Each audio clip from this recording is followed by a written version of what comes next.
Manx Radio's Update with Beth Espy.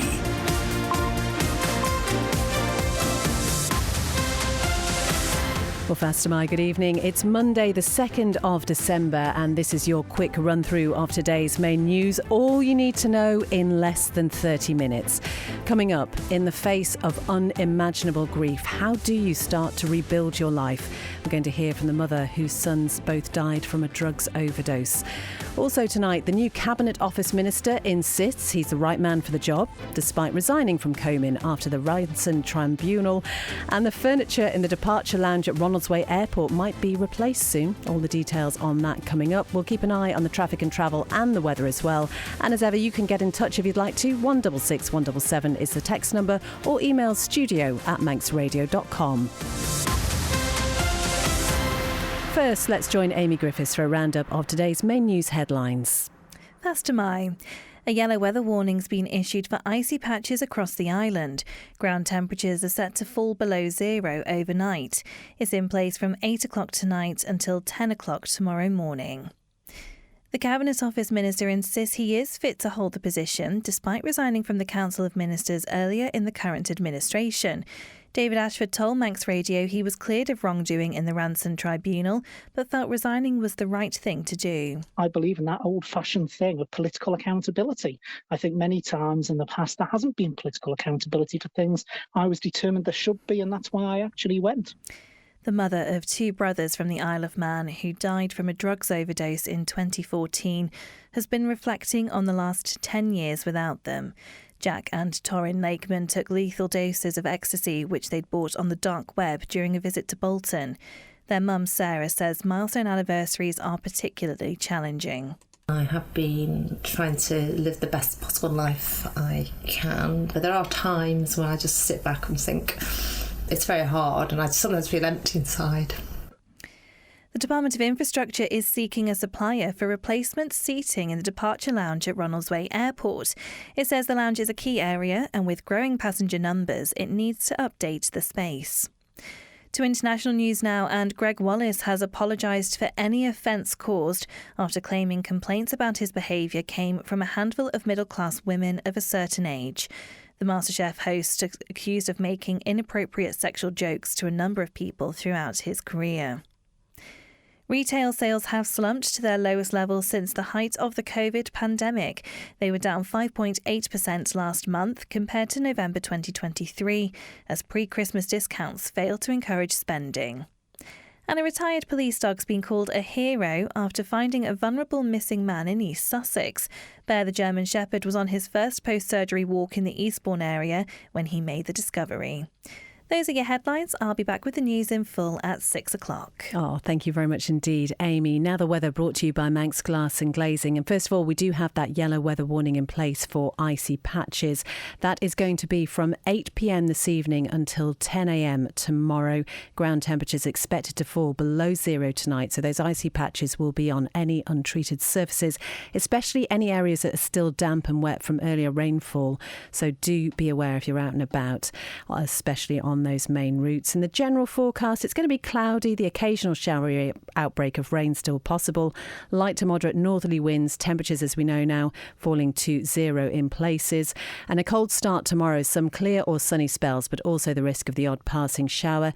It'll be cloudy later tomorrow, a spell of rain arriving for a time, a light and variable wind that'll settle to the southwest and freshen tomorrow afternoon, and best temperatures will be around 8 Celsius. Sunset this evening was at 3:58. Sunrise tomorrow morning, 20 past 8. Manx Glass and Glazing can supply and install single, double and triple glazing. Call 674 573 or visit the showroom on the Snugborough Trading Estate. Many people are struggling. You can help by volunteering or making a donation to Isle of Man Food Bank, whether it be food or essential items or financial support. Please call 646 999, brought to you by Descon Office Interiors. A great night's sleep got even better with Zed's Bedding Store. From quality Bell-Dawn bed linen and mattress protectors, fleece and woven throws to luxury duvets from the fine bedding company. Zed's Bedding Ramsey, next to Isle of Man Bank. Reach the Isle of Man's biggest radio audience with Manx Radio. Airtime, sponsorship and digital opportunities available. For more information on how we can help your business grow its market share, contact the friendly, experienced team on sales at manxradio.com. For a wide range of wood-burning stoves and a complete installation service, visit The Snug in Ramsey. And we don't stop there. Kiln-dried firewood and full aftercare service, including chimney sweeps and maintenance. Call The Snug in Ramsey. You're listening to Update here on Manx Radio. It's 5.5 minutes past 5. Now, 10 years after losing both her sons, Jack and Torrin, to drug overdoses, Sarah Lakeman has been reflecting on the unimaginable journey of rebuilding her life in the shadow of such profound grief. And together with her husband Ray, she's dedicated the past decade to keeping their memory alive, raising thousands of pounds for charity in their honour and fighting tirelessly to prevent other families from enduring the same heartbreak. Now, in this excerpt from a longer interview, which is available on the Manx Radio website, Sarah shares how she has managed to create a new normal, building a future far removed from the one she once envisaged. And while this story begins with challenging themes that may be distressing to some, it ultimately reveals an inspiring, almost astonishing sense of hope and positivity. You collapse at first, obviously. It was a long time before I actually wanted to do anything apart from die, basically. Then you make a decision and you think, well, do I really want to die? Is that what my boys would have wanted, or do I want to live? And once you've made that decision that you want to live, you just have to go for it, really. And I've achieved so much since I died, honestly. I've got a degree in Spanish from Dundee University. I've picked up ukulele from scratch. I'm not musical. I just waltzed into the ukulele group. The group leader just laughed because I thought, what should I do now I've retired? Well, no, I'll do something completely different. I'll take up the ukulele. Jack had an old ukulele on the windowsill, which was just gathering dust. So I was like, trying to get rid of the dust. And I turned up at this ukulele group and I wandered in and they were all there with their music stands and their posh ukuleles, and I was there with this, like, what we got at a charity shop, I think, ukulele. And the group leader went, are you Sarah? I went, yeah. She said, OK, well, just for today, just mute it and sing. And I said, I'm sorry, but I don't know how to mute it. That's how bad I was. I did not know one end of a ukulele from another. Well, 2 or 3 years on, I'm doing really well, I think. We said we do concerts and all sorts, and I've had so much fun being in that group, and the people are lovely, and I've had so much fun. The challenge was just amazing, and I really, really enjoy it. It's the highlight of my week, going to ukulele, and the people are gorgeous, and they know all about the boys, and they've all accepted everything. And the first year I actually joined the group was when we were doing concerts at the Falcon to raise charity for Parkinson's, and a lot of the bands that were on the CD were the ones that used to play that. I said to the group, do you think the ukulele group would like to come and play?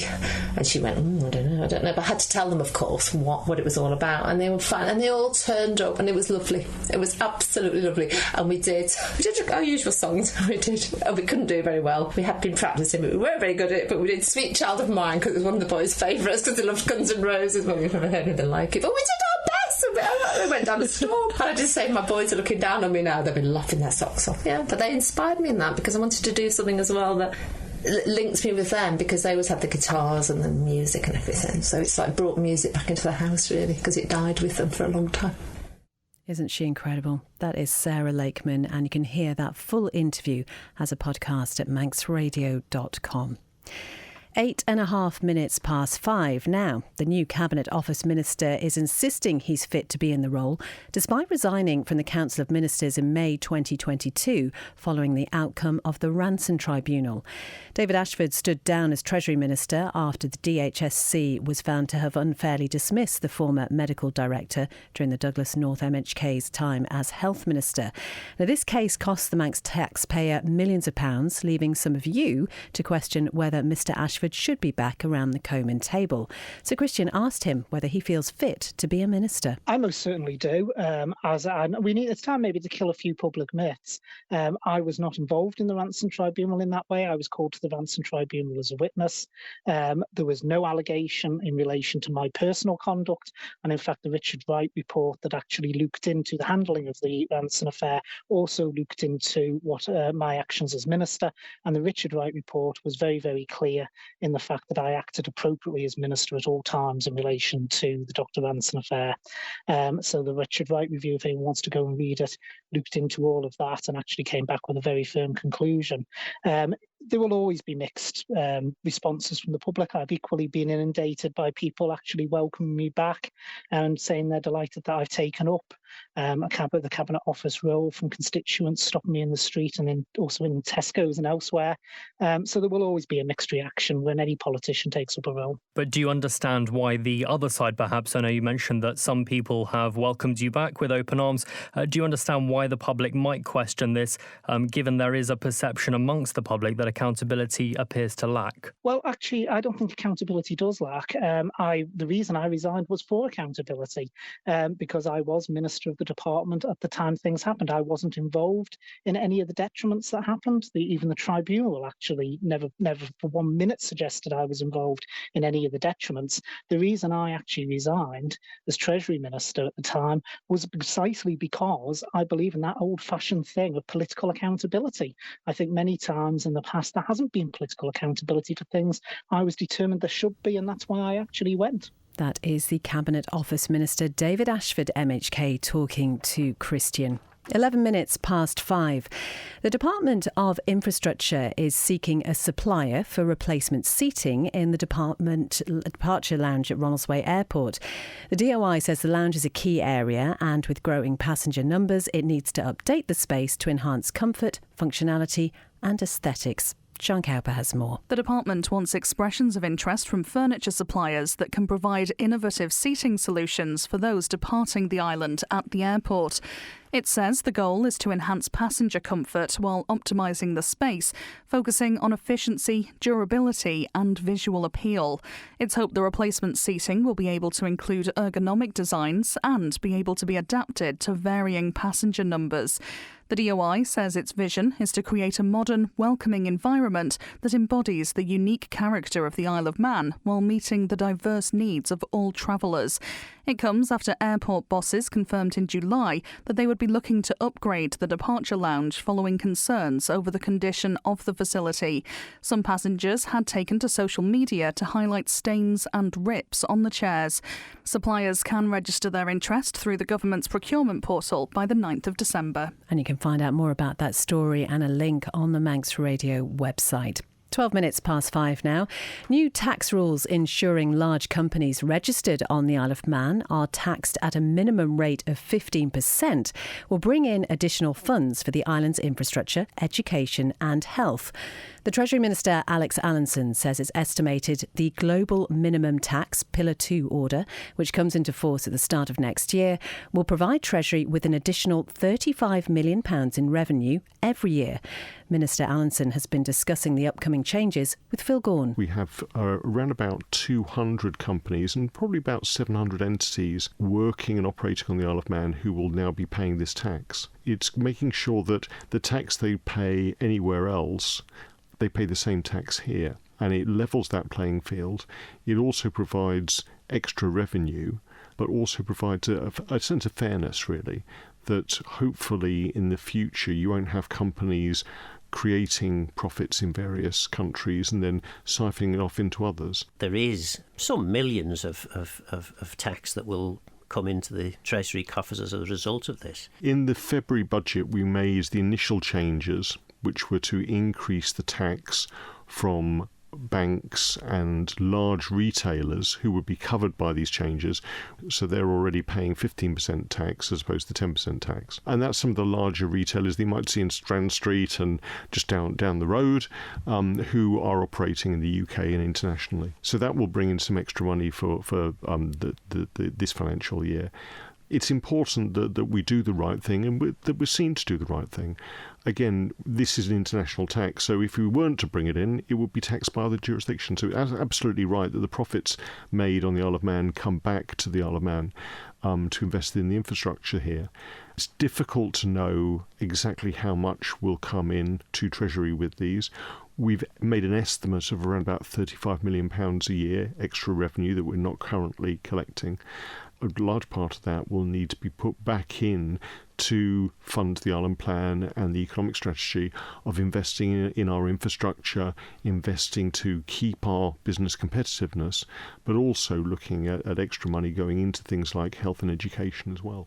That is a Treasury Minister, Dr. Alex Allinson, talking to Phil. And actually you can hear much more about that on Agenda coming up at 5:30. Manx Radio Travel, driven by Quayside Tyres and Service Centre. Well, we haven't any reports of any specific incidents on the road, so hopefully all good for you travelling home this evening. Something to be aware of tomorrow is the Mountain Road. Now, because of the weather today, it didn't close as planned. It is due to close tomorrow morning from 9:30, and that'll be until 4:30 between the Benepot Road and the Brandywell Turn and Cregna Bar for surveying work. Elsewhere, all looks pretty good down at the airport and at the steam packet as well. The Manxman due in to Douglas at around about 6:15, heading out to Heysham again at 7:45. There is some possibility of disruption a little bit later on in the week, but we'll keep an eye on that and see what's happening weather-wise. But otherwise, if you spot anything when you're out and about, 166 177, or you can email studio@manxradio.com. Ask how you can spread the cost interest-free at Quayside. It is 5:15. Now, does the Isle of Man need a representative in Westminster? Well, there's a committee looking into the island's constitutional relationship with the UK, and it recently recommended such a position be created. The Council of Ministers will now investigate whether or not it's necessary. We'll be interested on your thoughts on this. Chair of the Constitutional and Legal Affairs and Justice Committee, Tanya August-Phillips, has been telling Phil it doesn't make sense to have a representative in Brussels, but not London. The nervousness around all of this was how much it would cost, essentially. My response to that is it could be a civil servant that already works actually in external relations that could be doing that. They don't necessarily have to be based in Westminster full time. They could be based part time. And we did have one in Brussels, didn't we? We still have a part time person sitting over in the Brussels office, but not in Westminster, where we do most of our sort of most of those conversations tend to happen in and around Westminster. So it doesn't seem to make any sense. Jersey have found it very, very, very useful to have the office there for both backbenchers and also for their council ministers as well, because you've got sort of a bunch of individuals. I mean, you have this churn that goes on all of the time between people that are responsible politically for various different things, and then people that are responsible as civil servants in departments across the UK government. And actually, you want to be able to sort of, when you go over there, have a brief. This is, these are the people that you need to speak to. This has changed last week, the week before that. But, these are the people that you need to speak to right now about this issue. Off you go. It's very, very useful. We have these conversations, departments to UK government departments all the time. There was a lot of conversation around Jersey and Guernsey as well, and whether or not we should be sharing an office with Jersey and Guernsey. Jersey and Guernsey are considering sharing an office together at the moment. We all seem to have the same conversation time and time again. Oh, well, why don't we actually, we can have our own sort of separateness, but why aren't we sort of sharing resources in this particular area? It doesn't make sense. It's very expensive. So why not sort of share that cost? That is Chair of the Constitutional and Legal Affairs and Justice Committee, Tanya August-Phillips, MLC, talking to Phil there. 18 minutes past 5, and you might remember on Friday we told you about a free day programme and exhibition that was being held at the Manx Museum over this past weekend. Well, attendees heard about the global efforts to find the missing after the Holocaust and the connections made to many Jewish refugees held on the Isle of Man during the Second World War.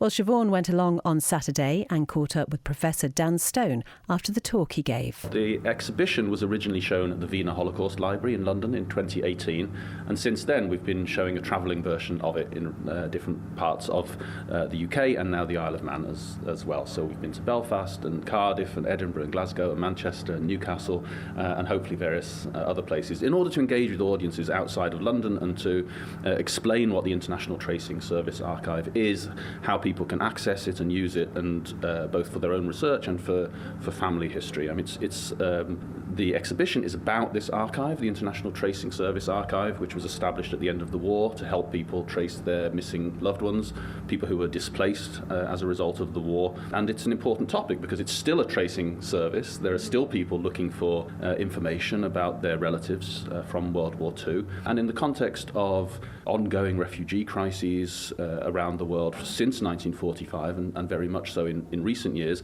this question of finding missing people, how we go about it, what services are available, is of contemporary as well as of historical relevance. So we've tried to condense this vast archive into a handful of small but hopefully interesting stories about particular individuals, as well as a kind of sense of the organisation and the structures that were in place to help facilitate that process. Do you have people engaging with it then when you do these talks, that people go, oh, actually, I want to search for this, that and the other? I know we did have a question in there. So do you see that active engagement? For sure. I've just been speaking to a couple of people now after the presentation about their search for their relatives. So one woman who's been tracing her family back to parts of eastern Poland during the period of the Tsarist Empire, and other people telling me about the stories of their relatives also in parts of Central and Eastern Europe. So this is an ongoing project for many, many people.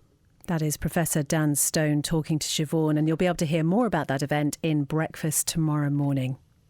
5:20. Now, 2 charities on the Isle of Man are joining forces to offer support in National Grief Awareness Week. It takes place from today until Sunday, and this year's theme is Shine a Light. Mary Doyle from Cruise Bereavement Support Isle of Man and John Knight from Hospice Isle of Man will host a pop-up grief cafe at the Santander Work Cafe on Thursday. That's between midday and 4 p.m, where people can seek further advice and information. Being open, and I think since COVID people are more open. Certainly our waiting list is always really busy. We have a lot of bereavement volunteers, but we do day on day get children and young people and adult referrals. So it does show that actually talking about it does help. And I see it myself. I don't, like John, I don't service deliver, but you can see that people are that little bit lighter when they've had a couple of sessions. It's not a million miles away from the natural logic of trust and rapport, communication, relationships and so on, that for those individuals, having people around them or an individual that they feel that they can trust and they can relate to and want to speak to is the most important thing. Cruise bereavement steps in towards the end after a person has passed. Hospice, you're there with the family, leading up to that, throughout with that family. Does it kind of help them, like the support that you give that family members, does it help them through their grief? That is a lot of the reflection and feedback that I see either in a card or an email or verbally in the corridor. It's that relationship. It's that sense of being held in the arms of an organisation where nothing is too much and people are accessible and considerate and knowledgeable because they've seen death many, many times. We're not being stereotypical here, but ladies will chat to their friends quite a bit. Men maybe find it a bit harder to open up, but I do think if they reach out for support, it's not a sign of weakness. It's a sign that actually you're recognising that support and being listened to is a good thing, and no emotion is abnormal. No matter what you feel, whether you're angry, sad, bitter, and it may not be something that you actually feel, but it may be an expression of your behaviour. So you're more angry when you're driving or something like that. So I think reaching out for help, and the whole point of Grief Awareness Week is to shine a light on it and say to people, pop down, have a coffee with us, have a bit of a chat, pick up a leaflet and reach out. Some really lovely words there from Mary Doyle, who's from Cruise Bereavement Support Isle of Man, and also John Knight from Hospice Isle of Man. Just a reminder that pop-up grief cafe will be at the Santander Work Cafe this Thursday between midday and 4 p.m. A really welcoming space where you can go along and just have a chat through with some people who really understand what you might have been going through. 23.5 past 5. Let's turn our attention to sport. And have you got your name down for next year's Parish Walk? Well, entries for the 2025 edition opened at midnight on Sunday. More than 70 people have registered so far. Darren Timpson caught up with race director Ray Cox to find out how preparations for the walk are progressing. Every year we look at the previous year. We have a very intensive debrief meeting every July, review everything that's gone on from the previous walk, and we look to try to improve on certainly the walker experience. A lot of the improvements that we make are very much behind the scenes. A lot of the walkers won't be even aware that they're going on, but they're all there to try to enhance the parish walk experience. What specifically then are you looking to enhance with the parish walk for 2025 following on from 2024? Well, we have our Zero Single Plastic Use Initiative. It's now in our third year, and we were getting to nearly zero plastic bottles turning up in our waste. So that's very much a big drive to try to encourage people to reduce their carbon footprint. So we are very much in consultation with our sustainability partners, IFGL, with looking to try to improve everybody's environmental impact on Parish Walk Day. We will be having our regular bus shuttle service to Peel, encouraging people perhaps to leave their cars behind. Alongside of that, then, we're looking at increasing the number of feed stations to make sure that if walkers are coming out, they don't have to carry anything with them. It will be provided for them in terms of water, snacks and things like that. Support people. It's great to have them. It's great to have them out on the road. It adds to the atmosphere of the parish walk, but of course it does cause tremendous congestion. That is Parish Walk Race Director Ray Cox talking to Darren. I don't know whether he persuaded Darren to take part in the Parish Walk. I didn't check with Darren actually whether he's done it before.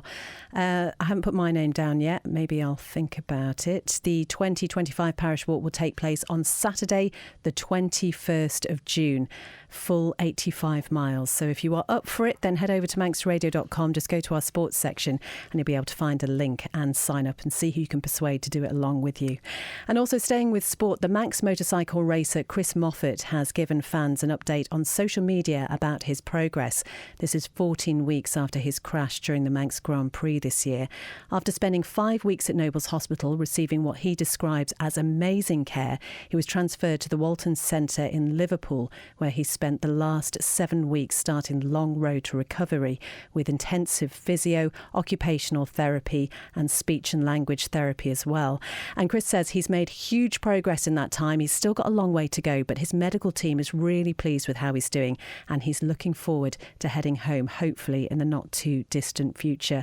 He's also had his neck brace removed in the past week. He says that feels painful but amazing, and he's thanked everyone who supported his recovery both in Liverpool, at Nobles before he was transferred, also to the Manx Grand Prix Club for all of their help, his family and friends and anyone who has sent calls and messages. And actually he's also got to meet his new puppy Rufus for the first time last weekend, and he's sure he will keep him on his toes, so we wish him all the very best for his recovery. That is all from Update this evening. Thank you so much for your company as ever. Much more about tonight's top stories at manxradio.com. Do stay with Manx Radio this evening. Up next, it's Agenda with Phil Gaughan, tonight discussing reproductive rights and, as we heard, those tax changes. Kinners is here with greatest hits from 6. Ian Cottier is here with Time for Brass from 9. And Dave Moore will round off your Monday with After Hours for you from 10. Have a great evening, whatever you're doing. We'll catch you tomorrow.